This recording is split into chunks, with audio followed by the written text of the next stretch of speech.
Welcome to Blank Tape. I'm Kurt. And I'm Anson, and this is Volume 2, Track 26. All your streams are belong to Disney+. Recorded on Wednesday, November 13th, 2019. Put on your headphones and let's jam. Well, it's nice and chilly down here in Houston. How's it up there for you in Dallas? Well, it's either someone unexpectedly lost a bet or Ned Stark's prophecy came true. I don't know which, but either way, it's cold. Winter is here. Mm-hmm. And I'm already busting out the long underwear to wear under my pants to work. Oh, nice. We turned on our heater for the first time this morning. And what else?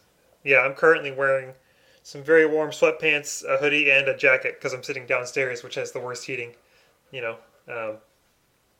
because it's on the lowest level of the house. But yeah, it's nice. I think 50s is perfect.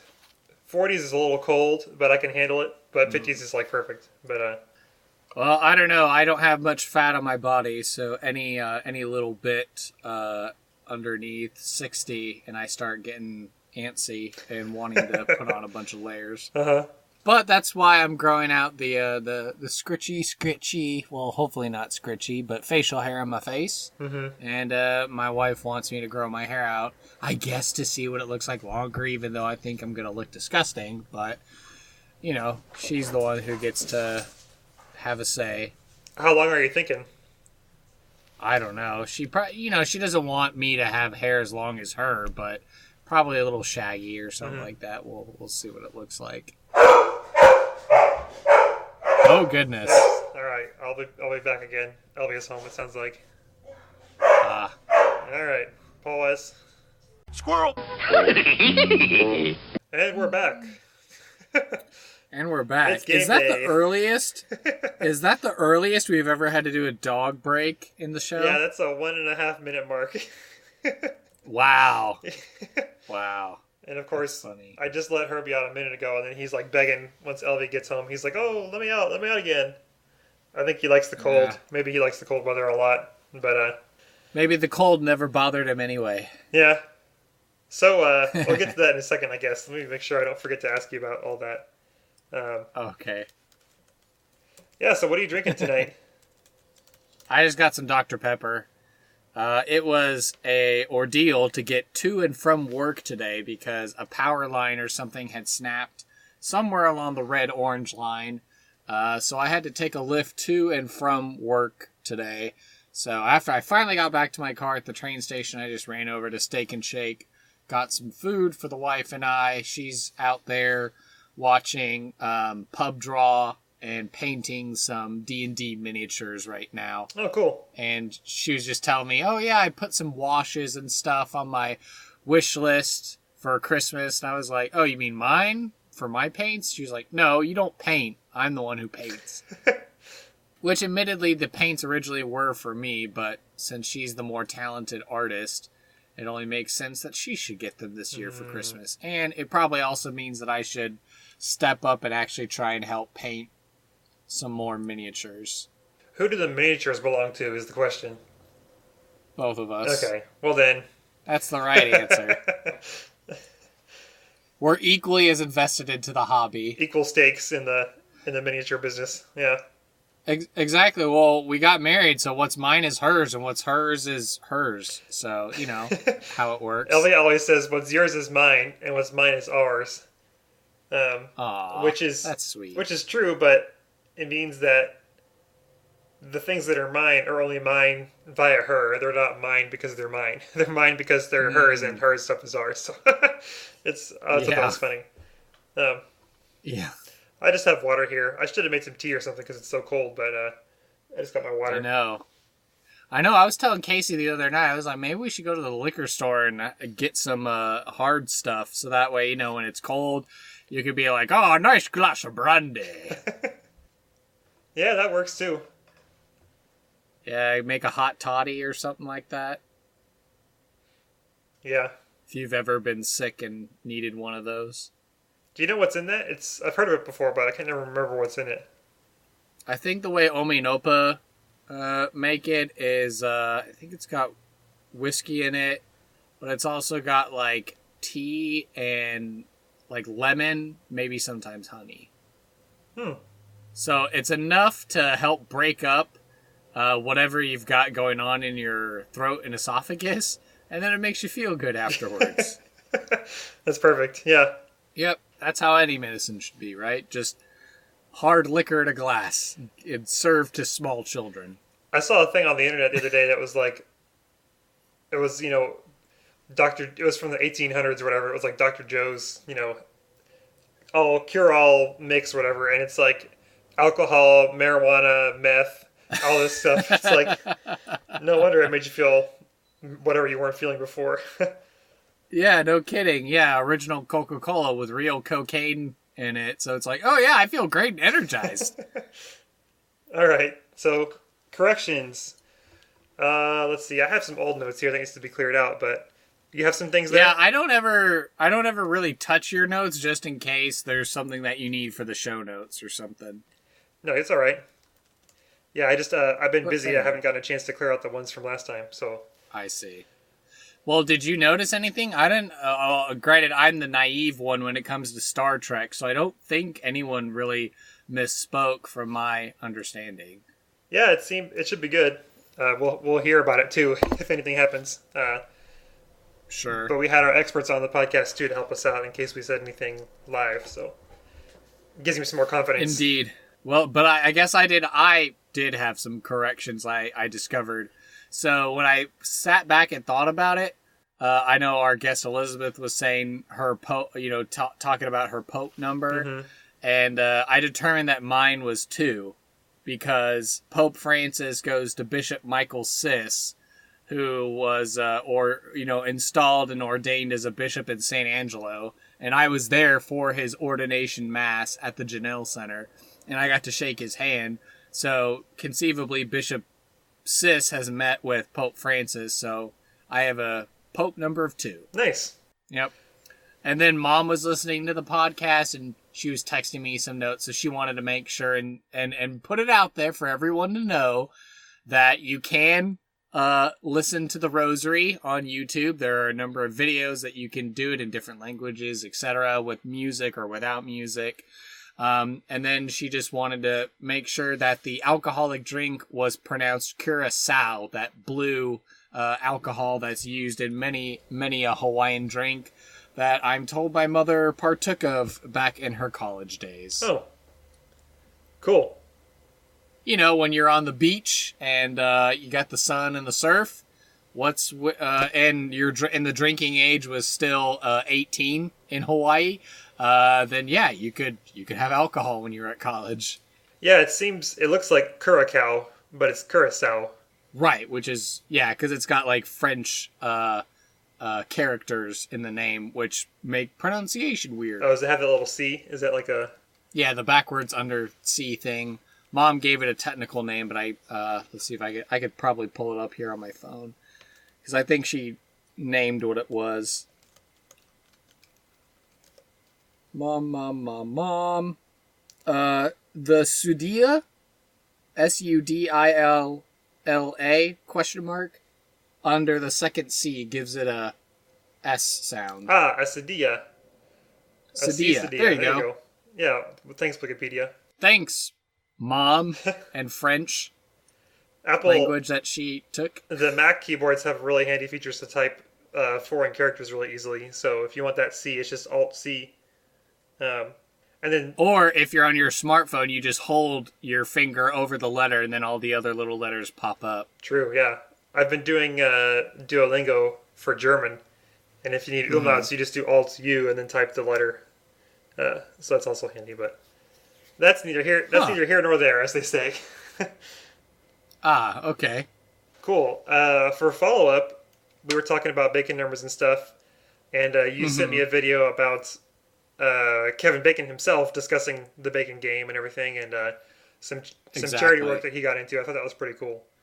He seems like a nice guy. His website. He explains in the TED Talk that he bought the domain for 6degrees.org, and it's basic. My understanding was it was basically like a hub for charities and celebrities, so then that way you could link up and be like, oh, well, this person works with this, that does that, and it's kind of a way to spread good, as Kevin Bacon likes to say. So I thought that was pretty cool that he discussed that in his TED Talk. Mm-hmm. I watched that over dinner today. Oh, nice. Yeah, I just found it as work was ending for the day.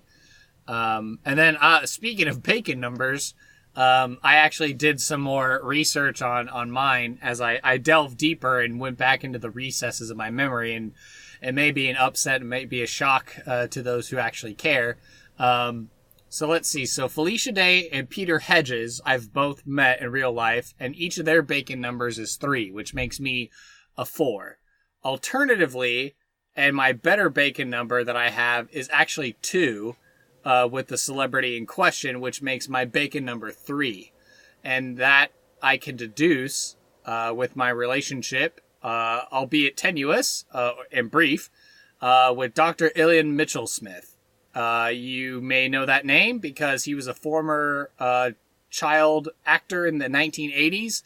Predominantly, he played the character Wyatt in the movie Weird Science.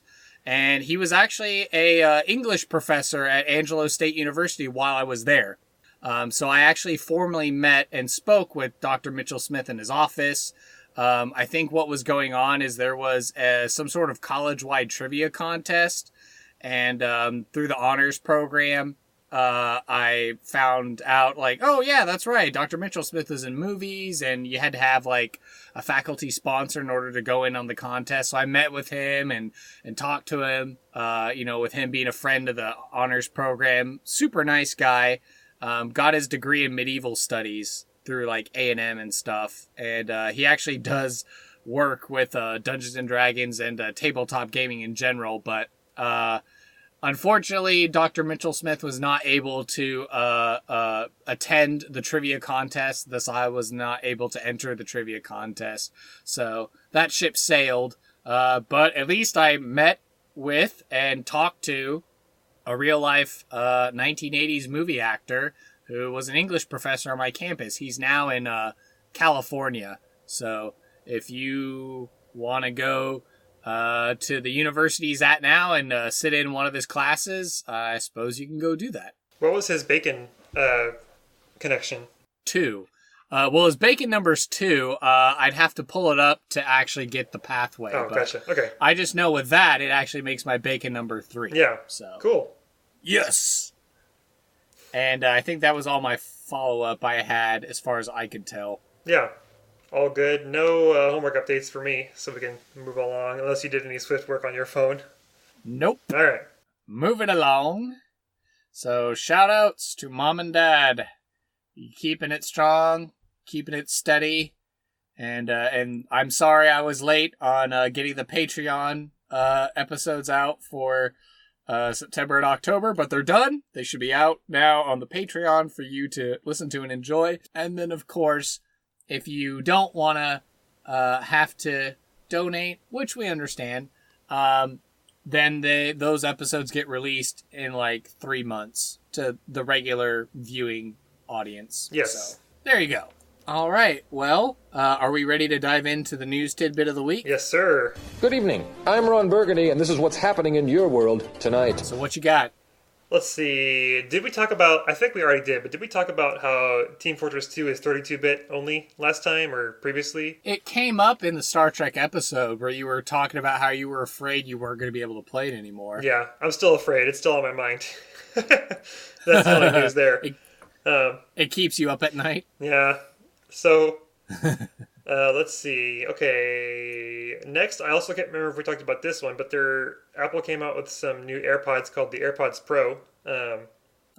And let's see. So they're a little bit smaller than the previous AirPods. They are differently shaped in that they go kind of inside your ears. So they got little rubber tips on them.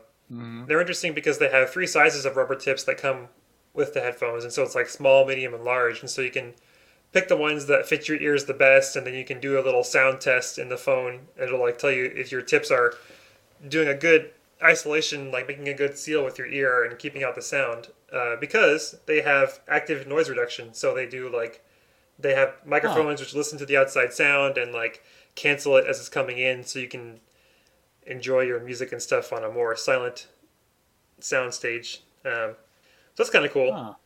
Huh. I got some for myself as kind of an early Christmas present, and I have never had any AirPods before, and so I got them for myself. And I actually returned them after a week because they kept falling out of my ears. That's right. You got unique ears. Unique in New York. I think they're more. It's more that I have slightly oily skin, and so like by the end of the day, my face is a little bit oily, and I think they just like push themselves right out of my ears by the end of the day. So I returned them and got some cheaper regular AirPods instead, and those have been great. They're like the standard. Oh, there you go. Yeah, like the standard earphone shape from Apple, and they just kind of sit right in your ears, and they haven't been falling out at all, so that's good. Nice. And then finally, the next little bit of Apple news, they just announced a new MacBook Pro, which is exciting for people because their longtime designer, Johnny Ive, is this British guy, and whenever there was like an Apple product announcement, this guy would always get on and do a little video, and he'd be like, with the next iPhone, we've done the most incredible things, and he has this, British accent, and so he's like talking about this stuff. And hello, I'm Derek Bly, and this is the lifestyles of the rich and famous. So it's always like him. They call it Johnny Ive's White World because he's like on a white background, he's just like talking about the new iPhone or whatever. So this guy, Johnny, recently left Apple. Oh no. And so he like phased out over time. It wasn't like he got fired or anything, but he like moved on to do... He dusted? I guess. You said he dusted? he Thanos snapped and turned to dust. So he's not there anymore. And people are kind of guessing that he was kind of the driving force behind a lot of Apple's focus on like minimal design and stuff. And that's all well and good, but not when it comes at the expense of like making your products harder to use. And so, for example, he was always really big on having the laptops have like very symmetrical keyboards and like really fancy looking keys that are like super thin and have very small key travel and stuff. But the keyboards they made on their laptops for the last several years have been really unreliable to the point where like Apple started a program where they would like replace your keyboard for free because they acknowledged that they had so many like defective like keyboards that would get dust in them and get stuck. And like Elvia got a laptop too, and hers, if you hit spacebar, it makes like 2 spaces half of the time, so and you couldn't use a can of air to get the dust out? You can, but it's like unreliable. Like it like wouldn't help, So people are glad because Johnny Ive left, and he's like not going to be super obsessed with like minimal things that have to be perfect and beautiful. Like things should be a little more not like rugged, but more functional and less like beautiful looking if it means it's going to work better. So they released this new laptop, which is a new design slightly. Or not like a brand new design, but it's slightly modified, and the keyboard is like a normal laptop keyboard again. So it's like people are really excited because, now they don't have to worry about, I'm going to get a new Apple laptop, but the keyboard is going to be terrible. It's going to go out on me after a few months, So like now that this guy is out of there, they're kind of turning their design direction around again, which is kind of interesting.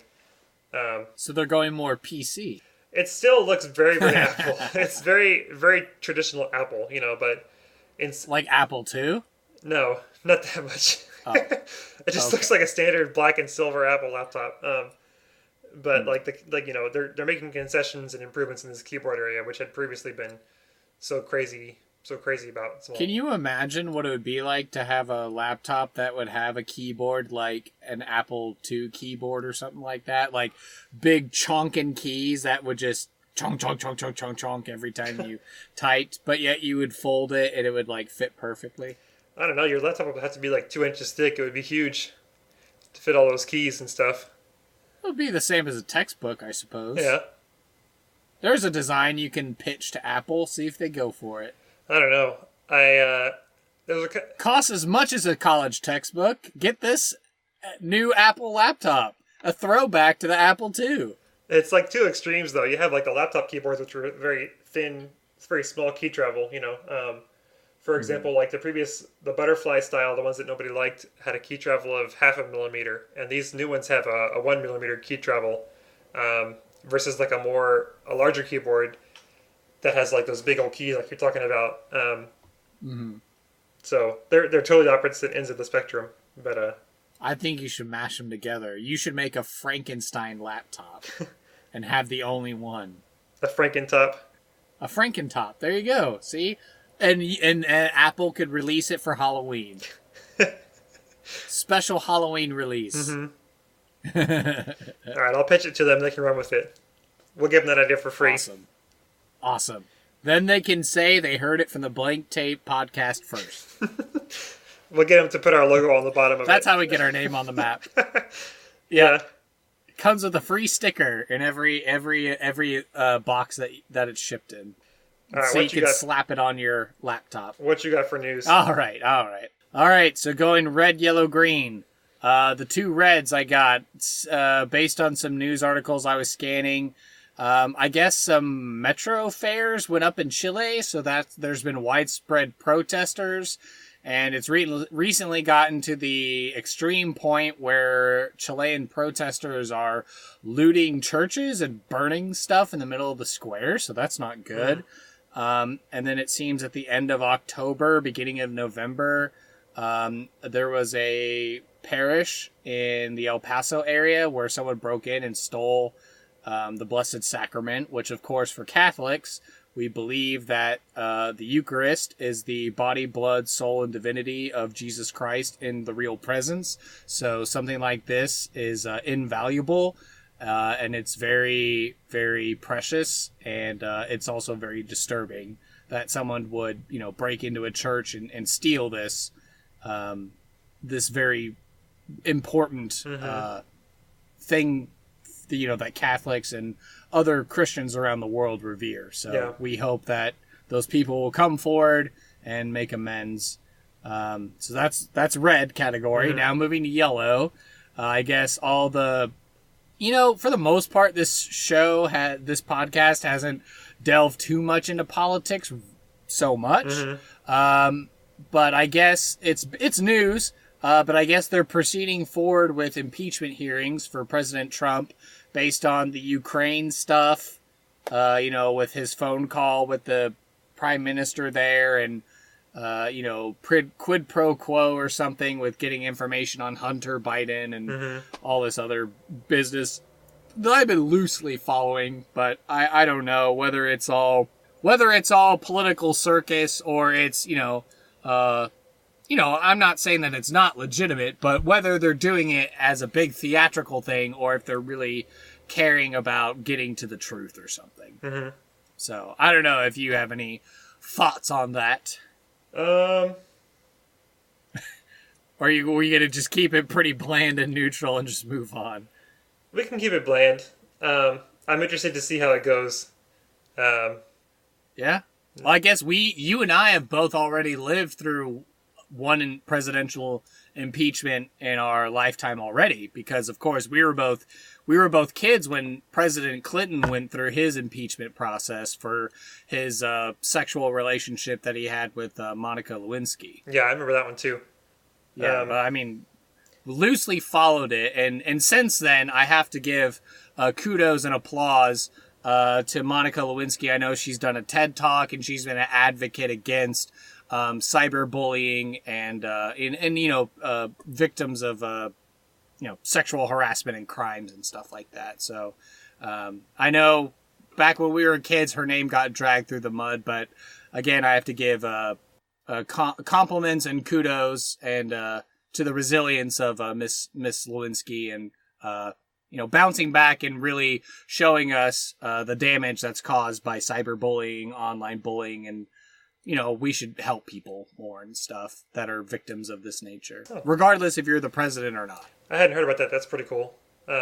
Yeah, she did a whole TED Talk on it, and I think there was an episode of Last Week Tonight that John Oliver interviewed Monica Lewinsky and, talked about her experiences and, what she's done to help in the fight against cyberbullying and stuff. I will say that I really don't think it's all political circus. The current impeachment proceedings. Yeah. Sure.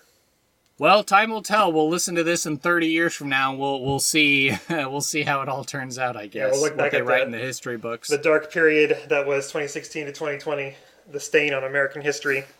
the national embarrassment. But that's all I'll say about that. Whoa! Hot takes from Anson Jablinski. Well, Not that I voted for him either, but interesting. Okay. See, now we'll get some dialogue and community engagement. So there you go. All right. you poke the bear enough, eventually he'll wake up. All right. Well, out of yellow, and now we go to green. So Disney Plus is live. It launched yesterday. The UI looks amazing, and oh my gosh, it's beautiful. There's so many movies and shows on there, and I've barely begun to scratch the surface. What about you? Yeah, we can expand on this later as a major topic because I think we have lots of stuff to say about it. And Sure. it's interesting to say why we have so much to say about it. But yeah, we signed up for a free trial yesterday, and we've already watched 2 movies. Yeah, I think I could say I've watched 3 movies already, and 1 show. So pretty exciting. And then my final bit of news tidbit is probably a first in that when the original trailer for Sonic the Hedgehog came out earlier this year, a lot of people were grimacing at the character design of Sonic. And then Sony and the director, heard the online criticism, the backlash, the memes, and all that. And they said, okay, let's go back to the drawing board. We're going to redesign Sonic and keep him true to the video games as best we can. And I think the new trailer number 2, came out for like the redesign, and Sonic looks way better. And I'm actually excited now of the prospect next February of going to see this Sonic the Hedgehog movie with James Marsden, Cyclops, and Jim Carrey as Dr. Robotnik.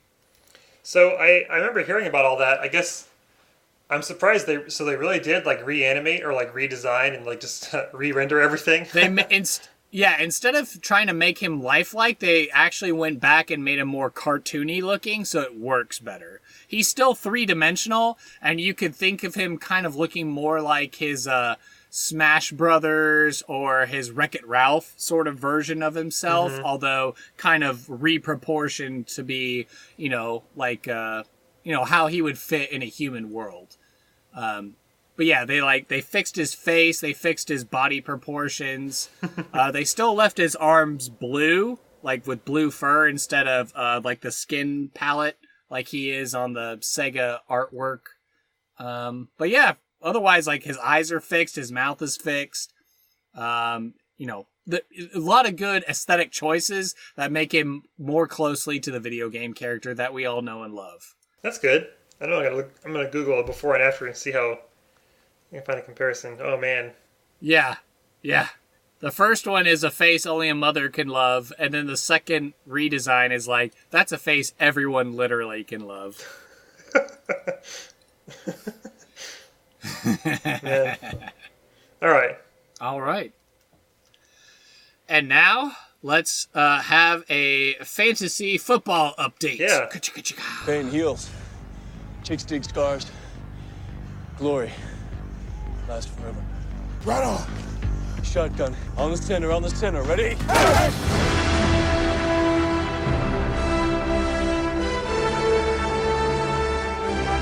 All right. Well, I'm sorry it took me so long to finally come up with this idea of a format of how to cover this spot, but I actually dug into the numbers, and I came up with a way to actually make it relatable and fun for people to kind of know. Instead of them having to try to access our league page and run all the numbers for themselves. But so far, the winners of Week 10, which is what just happened, this past Tuesday, yesterday was when it all closed out or finished shaking out. So it was our teams versus each other. So Defenders and Team Shield were the winners. The current record overall for the league for Defenders is 5-5. Team Shield is in the lead right now with a 7-3 win-loss record. So the actual scores for the teams, the Defenders came in with 105 points. Avengers 102.1, Inhumans 86.1, and Team Shield 94.9. Even though Anson is not doing any bit of team management with shifting players around, somehow Team Shield is managing to smoke the competition. Probably, if I recall, was Team Shield the one that you let auto pick, or did you actually pick that team? Oh gosh, whichever one was second, I think, or so Jab 2, which I think is Inhumans. Yeah, maybe. I can't remember. Okay, so Jab 2 is automatic. I don't remember. I have to look at my notes. Sure. Yeah. Fair enough. I started tracking this because I noticed that, since it's only the two of us, controlling two teams, I was like, oh, well, there's a couple of times where our teams play each other. So Defenders and Avengers are pretty evenly matched. They're both at a 5-5, and then against each other, they're both at a 2-2 record. Whereas your teams, the Inhumans, are 3-7 win-loss. And then against Team Shield, it's a 1-3 win-loss. And then, the inverse is true for Shield with a 7-3 overall win-loss and then a 3-1 win-loss so far. So notable players of the week from the Defenders team, we have Patrick Mahomes, a.k.a. Daredevil, scoring 29.8. Devontae Adams, a.k.a. Gambit, 18.8. Calvin Kamara, a.k.a. Luke Cage, with 15.4. Avengers team members Derrick Henry, Kitty Pryde, 33.1. And then Michael Thomas, Peter Parker, Spider-Man with 28.2. So those were my high-scoring players. But then we go over to Team Inhumans and S.H.I.E.L.D. Inhumans, Tyreek Hill, a.k.a. the Silver Surfer, got a whopping 33 points here in Week 10. And then Le'Veon Bell, the Beast, got 16.8. And then on Team S.H.I.E.L.D., which is, again, this powerhouse of a team, Dalvin Cook, the Flash, got 31.3. Christian McCaffrey, a.k.a. Nightcrawler, got 26.1. And then Travis Kelce, a.k.a. Miss Marvel Kamala Khan, got 20.5 points. So, yeah, that's how the breakdown is, how the teams are shaking out. I know we've only got probably 1 or 2 more weeks before we get into the playoffs, rather. And then we'll finally be able to see, with the statistical backing, of which team of superheroes is actually the better football team.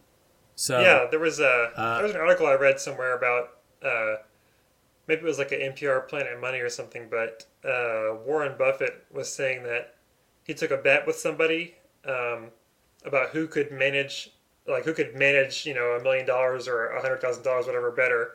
And Warren Buffett's opponent, the strategy was he was going to do all this crazy investing and use a really high power investment firm and all this kind of stuff and make lots of trades and everything. But Warren Buffett's strategy was just to invest in one index fund and let the averages kind of ride it out. And so you could say that I'm taking the Warren Buffett index fund approach here, just rather than trying to do something that I'm not skilled at. I'm going to let the averages kind of roll out. But that strategy falls down when I have players who are on the bench and not scoring any points for weeks at a time. I think this past week, exactly. I think this past week, RG3, Captain America, only got negative 0.3 points. So my Lyft driver that I was talking to in depth about this was quick to let me know, oh yeah, I think RG3 is like a backup quarterback. He's not even a starting quarterback. So if you have a replacement quarterback that you're able to shift him out with, might be good to help you make sure that you get more points. But otherwise, you've got some pretty good powerhouses on your teams that deliver on the points. Although, in the inverse tracking of, I try to look at which teams are giving up the least amount of points on their bench, and consistently, because I take an active approach in managing my teams, more times than not, my teams, and one of my two teams will end up having the lower point value for the bench. Whereas unfortunately, there's a lot of points that just get lost from good players that you have, but they're all sitting on the bench, not contributing toward your point total. So, right. But there you go. Now that I actually have a format to capitulate fantasy football stuff, now hopefully this will be exciting as we get towards the end of the year and get ready for the big old Super Bowl in February, right? And then we'll see who really is going to shake out. Yeah. I didn't realize this goes on so long. I thought it goes all the way to... I think Michael Horsley was saying that, or my coworkers were telling me that, oh yeah, there's a point where they'll take a break or something like that. So it won't exactly be like, oh yeah, in 5 more weeks or something we'll be done. But gotcha. At some point somewhere they take a break. Cool. But all right. Ciao. Done. All right. So I guess we have no mini topic. Or we just, I know we kind of came into this one blind, but I'm guessing we've already got a topic that's organically formed. Yeah. It's interesting because it kind of caught me by surprise. I knew it was coming, but like you said earlier, Disney Plus was released last weekend or... Yesterday. I mean, the people in the Netherlands have had it for like a month or so already. But we here in the U.S. just got it yesterday. All right. So who'd you pick for your icon for your profile? Oh, right. Well, I know it started off with the generic kind of Steamboat Willie looking Mickey, but I went ahead and changed mine to Ant-Man. Oh, nice. Guess who I picked? Ant-Man? Yeah, Ant-Man Brothers. Woo! Elvia picked Jasmine, Princess Jasmine. Did Casey make one, or you'll just share a profile? I think we're just going to share one. So, yeah, that works. I mean, she could make her own. It's like the same thing. She made a profile for my Netflix account, but she still ends up just watching stuff on my profile anyway. So that's how I get all these recommended cooking shows and stuff that I don't always necessarily care for. But does she watch the Great British Baking Show? I don't think that's one that we really watch. Okay. I mean, we like aside from the one Christmas one that we tried to watch, but otherwise, I know yesterday when I got home, thanks to Disney Plus, Casey was watching the National Geographic. What's his face? Hell's Kitchen guy. Oh, Bourdain. Gordon Ramsay. Oh. Yeah, watching a Gordon Ramsay National Geographic show, which had to do with cooking or something. Cool. I thought you meant Anthony Bourdain for a second. Because he was also Hell's Kitchen, I thought. Not Hell's Kitchen, the neighborhood in New York, like the television show Hell's Kitchen, where it's like he's just yelling at everyone. Yeah. There's a really funny video on Facebook of an edited Gordon Ramsay video that I'll have to send you for show notes. And then, of course, there's the epic rap battle of history where Gordon Ramsay rap battles Julia Childs. Oh, I haven't seen that one. Oh, yeah. No, that's a good one. They're just trading, they're trading blows and stuff like that with cooking terms and all that stuff. It's pretty good. Cool. So the first thing that I think about when there's a new like online service launching is like, are they going to be able to handle the load of everybody hitting their service on the first day? And I think there's a story that I've heard of like PlayStation a couple of years ago on Christmas Day, like the PlayStation Network went down and no one could log into their PlayStations that they like just bought. For Christmas. Yeah, so Disney Plus I heard had some trouble too, and we tried to log in. I did hear that. We like opened it up, or we started the trial and we opened it up, and then it was like, oh, sorry, I can't connect.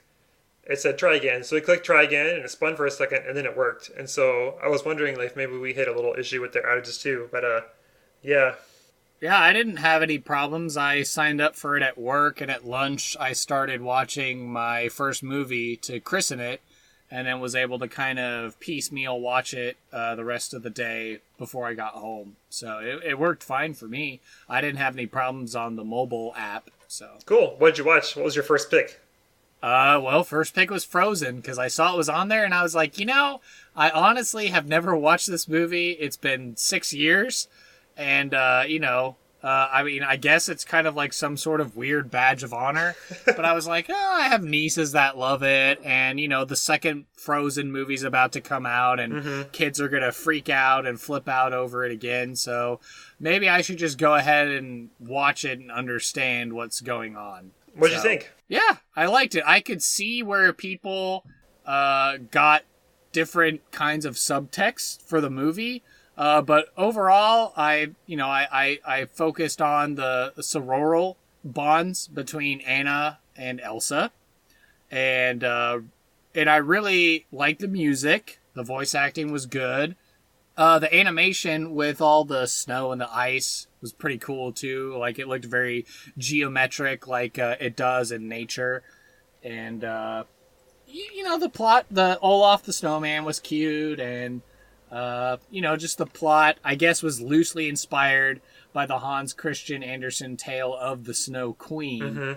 But I guess it didn't exactly follow that story because, I don't know, there's like trolls and devils and stuff involved. And, Disney has never shied away from adapting source material to a completely different story. Right. And I'm just trying to think. Yeah, big summer blowout. Yeah,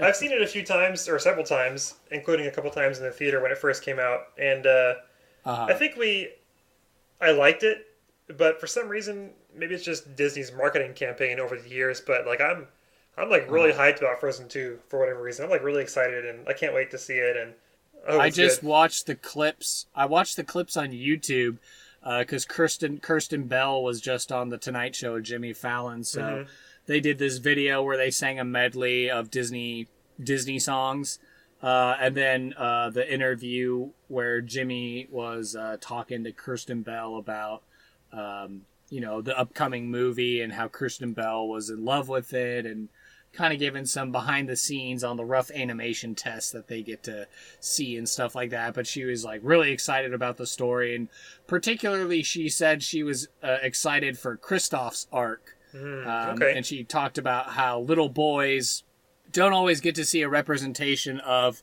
like a man experiencing all his feelings, and so she pointed out some dialogue or something that he was going to have.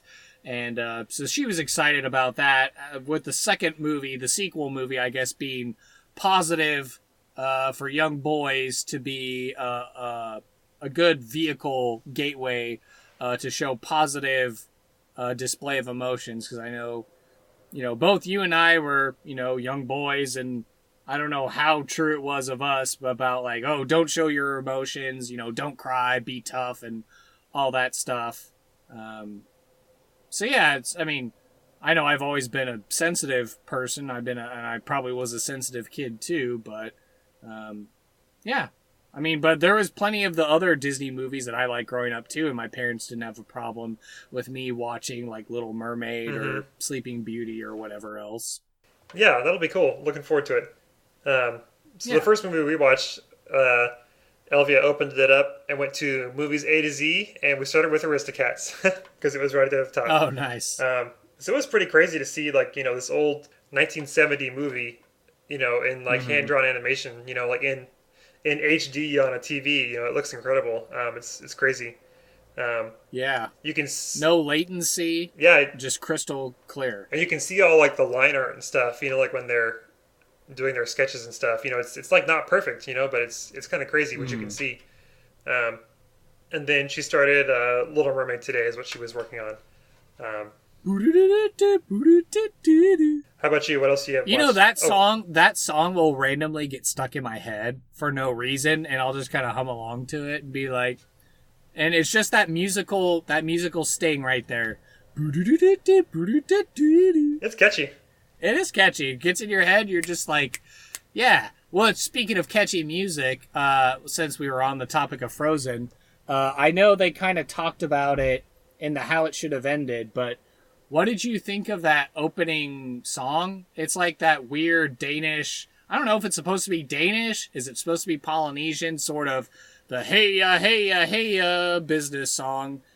Because I know in the How It Should Have Ended, they were like, this song really doesn't fit with the tone of the movie. Because everything else is like, let it go, and do you want to build a snowman? But the movie opens up with like this weird chanting sort of song. I love it. I never thought for a second that it doesn't go with the movie. I think, really? I love the soundtrack. Yeah. I think it also ties into they have this, the trolls? the singing during the coronation. Oh yeah, that's right. There's the choir above the altar. And they ain't singing in English, that's for sure. So I thought it was. Do you great. think it's like a folk Danish thing? Maybe. I'm just trying to think about my world history course that I took in college, and I'm wondering if it's something like that. Let's see what the Wikipedia says. Frozen may refer to the result of freezing. True. Oh, thank you, Internet, for those wise words of wisdom. No, I want the 2013 film. So let's see. I was reading about that Hans Christian Andersen tale, and I guess they said C.S. Lewis may have been inspired by that story for the Ice Queen and the Lion, the Witch, and the Wardrobe story. And I was like, oh, that's pretty interesting. So I guess it's a common, popular tale. I don't know if I've ever heard of it growing up. So Yeah, I'm not sure I had either. Okay, so here we have. Well, first of all, Christoph Beck, who wrote the score for Frozen.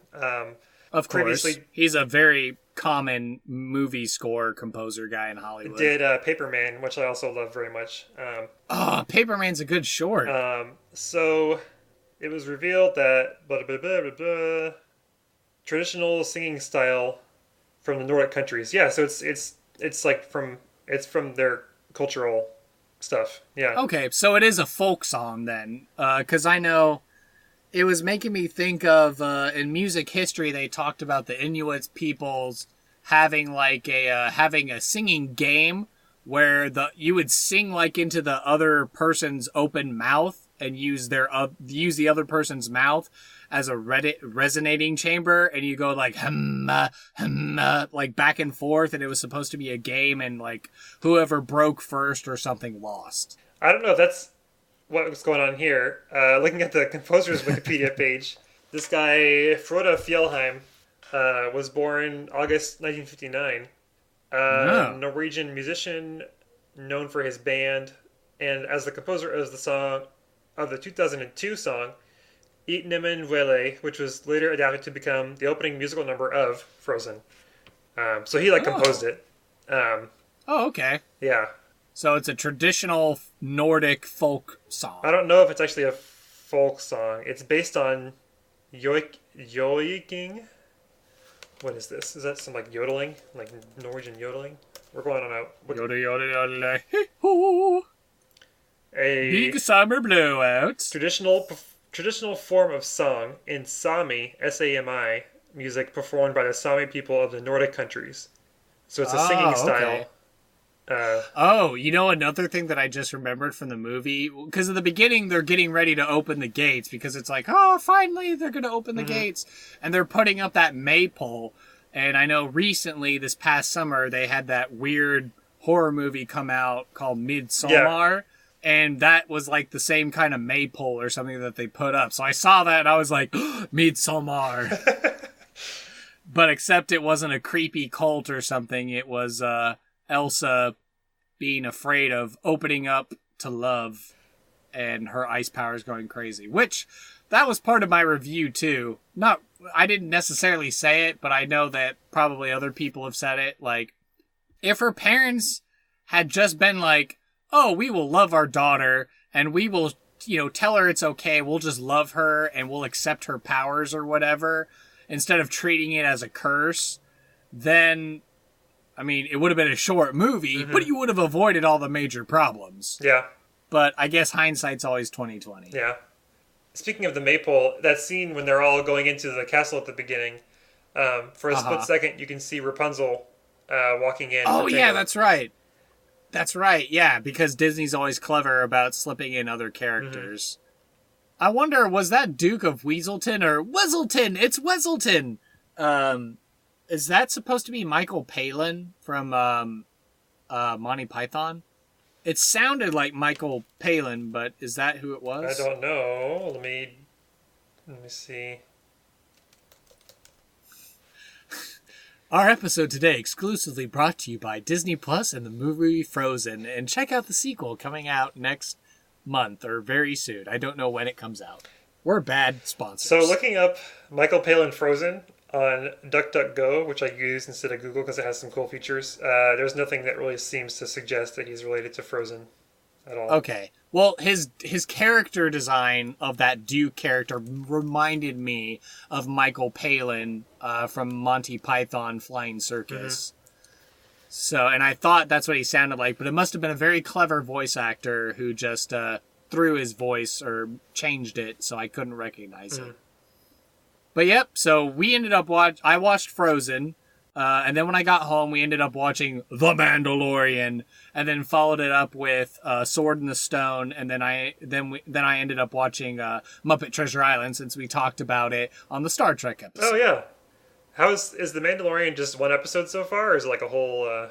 Yeah, so they're doing a limited release schedule, so it is just the first episode right now, and then. From what Casey read online, the second episode's supposed to come out in a couple days, and then after that point, it's going to be a once-a-week schedule until they get through the first season. Okay. So you can follow along. Cool. And since the app's pretty easy to open, I found like a couple times I would stop Frozen, and then like I just, I'd pull it up and hit play, and it would just fire up and just keep going. So I didn't have like a weird thing where it sat and buffered all the time. That's good. And the subtitles are decent on the Disney Plus programming as well. So I take it then you haven't watched The Mandalorian, or have you? I have not. We did. The subtitles it was cool to have on the Aristocats because we caught all the things that the old people are saying that we haven't heard before. So it's like filling in those gaps. But no, I haven't watched The Mandalorian yet, but I will for sure at some point. All right. Well, it's an interesting bit of Star Wars canon lore now, because I know just vaguely with no spoilers, I can say that I don't think we know the character's name. They just know him as the Mandalorian, and it takes place 9 ABY, which is 9 years after the Battle of Yavin, or 5 years after the events of Return of the Jedi. Right.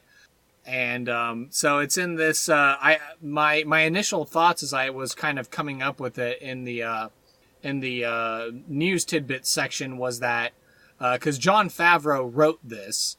The same guy who wrote and directed Iron Man movies and was Happy Hogan in the Marvel Cinematic Universe. I kind of thought of this because I know in our Star Wars episode we discussed heavily on the nature of science fantasy versus science fiction. Right. And based on my experience with The Mandalorian, this very much feels like science fantasy western. Because they depict the Mandalorian as kind of like this lone gunslinger type character. He's a bounty hunter. He's gruff. He's rough around the edges. I'm going to either bring you in warm or I'm going to bring you in cold kind of guy. So I was thinking like, it's not Joss Whedon levels of Firefly. And I haven't exactly watched Cowboy Bebop. But I imagine if you mash up Firefly, Cowboy Bebop, and sprinkle that into a Star Wars setting, that's how you get the Mandalorian. Huh, okay. And Werner Herzog is in it. Nick Nolte is the voice of a character, and Taika Waititi is the voice of the assassin droid. Oh, cool. So, yeah, at first I thought, I was like, IG-88, he's alive? But then it was like, no, he's revealed to be a different IG unit. Oh, gotcha. But, yeah, there's a pretty cool scene with that. And, it was just a fascinating first episode. It got me hooked, so I'm ready for the next episode and the rest of the season. Cool. Speaking of Taika Waititi, I just looked up your review for Jojo Rabbit. Looks like you give it 5 stars. Yes. We went on a double date with the Horsleys to go see it last Thursday. Oh, nice. Yeah. Anyway, back to... Sorry, I didn't want to derail. If you want to know what that review is, go check out my Letterboxd account, and you can find that through a link on our website. The last thing I wanted to touch on about Disney Plus is kind of like why I think it's interesting that it's like such a big deal to like us that it's coming out, and I think a lot of it has to do with like 2 things. One being like the movies that we grew up with as kids. Yes. VHS. We are the VHS generation. Yeah, for sure. And then the second thing being, this whole artificial scarcity that Disney created with the Disney Vault over time. It's like a movie like went into the vault and you could That's never see right. it. You know, Oh, you're right. but now that they have, like, all of a sudden, like, there is no vault. It's just like everything is available. It's like it's a huge reversal from this scarcity that we had, growing up when you like just couldn't watch these movies anywhere unless you had the VHS or something. Right.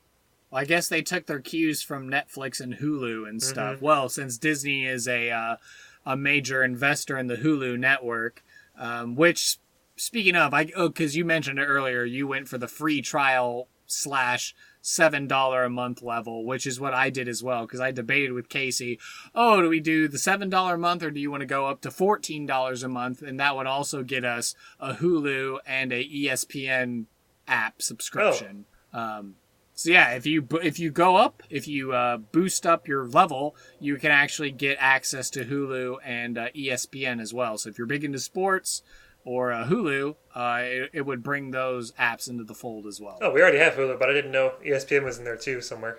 Well, yeah, because if you remember, as we signed up for our fantasy app, it kind of linked up with our with Disney stuff as well. If you didn't catch that, so I guess. Yeah, Disney is it's a major entertainment conglomerate. Yeah, and I know, I think I had one of my fraternity brothers, Nick Jenkins, comment about it being an evil empire, as it were, just kind of gobbling up all this stuff, which, Disney's got the money, and they're willing to invest it and take the time to, get all these brands together and to, tell cohesive stories. I know, obviously we had our choice comments about The Last Jedi, but, certainly we're hopeful for The Rise of Skywalker this Christmas season.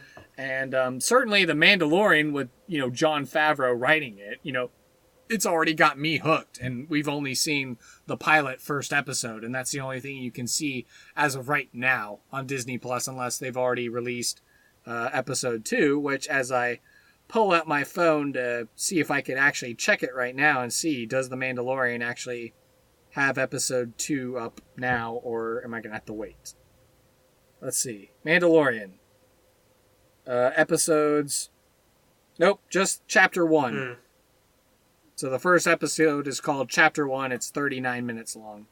So not yet. Yeah. So what are like the very next movies you want to watch with Disney Plus that you've been like dying to see for a long time, or you really want to watch again? Oh yeah. Well, right now, yeah, because I have my smartphone right here in my hand, so I can actually look at it right now. Well, I guess it looks like there's this Lady and the Tramp. I know that just came out. So that's interesting. I don't know. Did that come out into the theaters, or did they always plan it to be on Disney Plus? What is it, like a TV show or something, or? No, Lady and the Tramp, like a CGI dog animated or live action adaptation of Lady and the Tramp. So they have that version, the CGI real life Lady and the Tramp, but then they also have the classic cartoon Lady and the Tramp. Actually, as I was browsing and looking around, they have The Simpsons on there, though I've heard some criticism about the aspect ratio. Like they set it wrong, so they clipped out based on the aspect ratio. They've actually clipped out some of the artwork with so you're missing visual jokes and stuff like that is the complaint. Looks like Avatar's on there, and again a bunch of National Geographic stuff is on there. I know Kirsten Bell was talking about her show. On The Tonight Show. It's called Encore, and I guess the premise of the show is that they get singing groups that haven't performed in some years, whether they're high school groups that haven't performed in 5 years, or they're, these baby boomers that haven't seen each other in 40 years, and they get them together, they help them rehearse some material, and then they all perform like an encore, as it were, together. So that seems interesting to want to watch. I know Casey said particularly she was interested for Secretariat.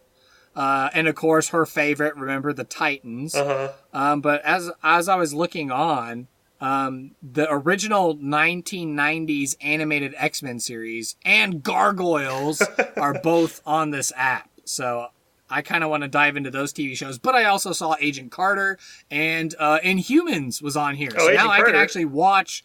Yeah, Agent Carter and Inhumans is on here as well. So now I can actually watch Inhumans and finally catch up on that bit of the MCU story that I missed. Oh, nice. And because I think of the Hulu access, if you click on the Marvel bubble, you can actually catch up on the Runaways as well. Huh.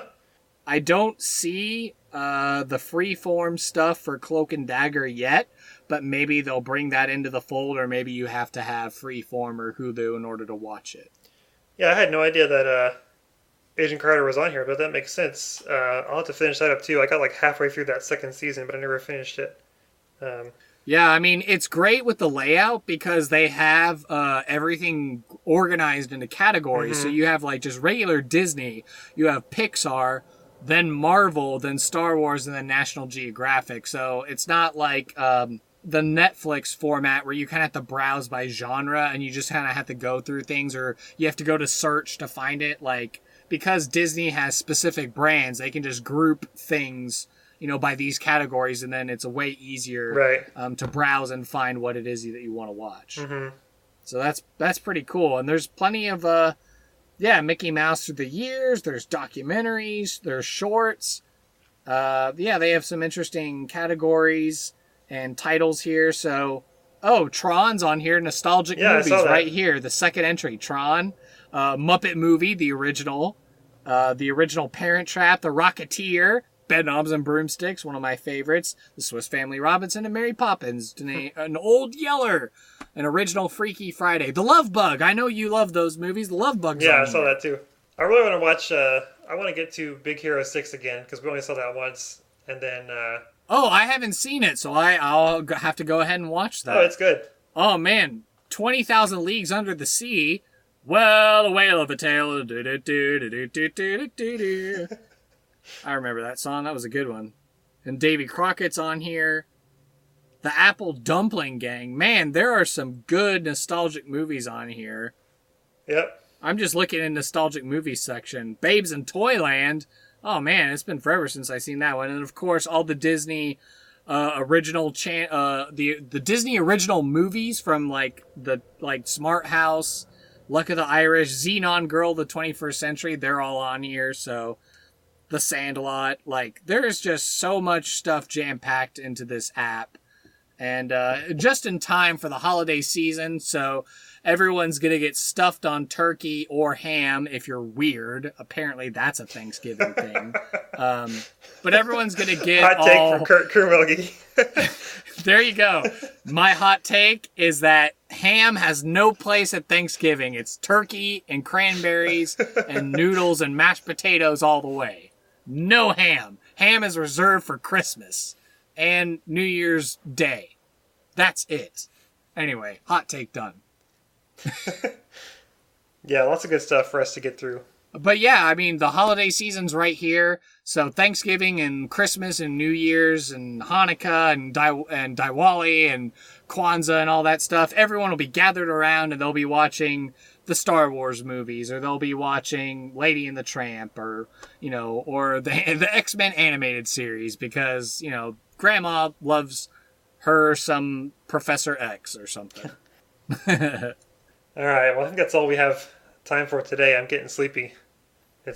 Do you think you're going to have the strength to be able to make it through our November Patreon homework? I think so. Okay, cool. Then we'll go ahead and cut it here as we get into our ending spiel.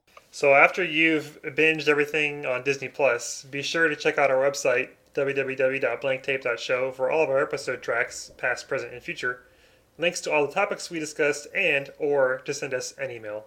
To stay up to date with the podcast, follow our Facebook group /fan page and our Twitter page by searching for @BlankTapeShow.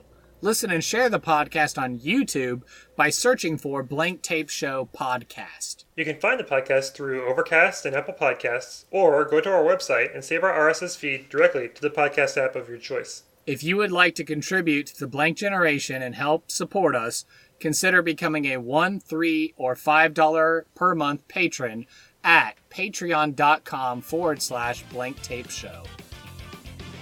when you wish upon a star.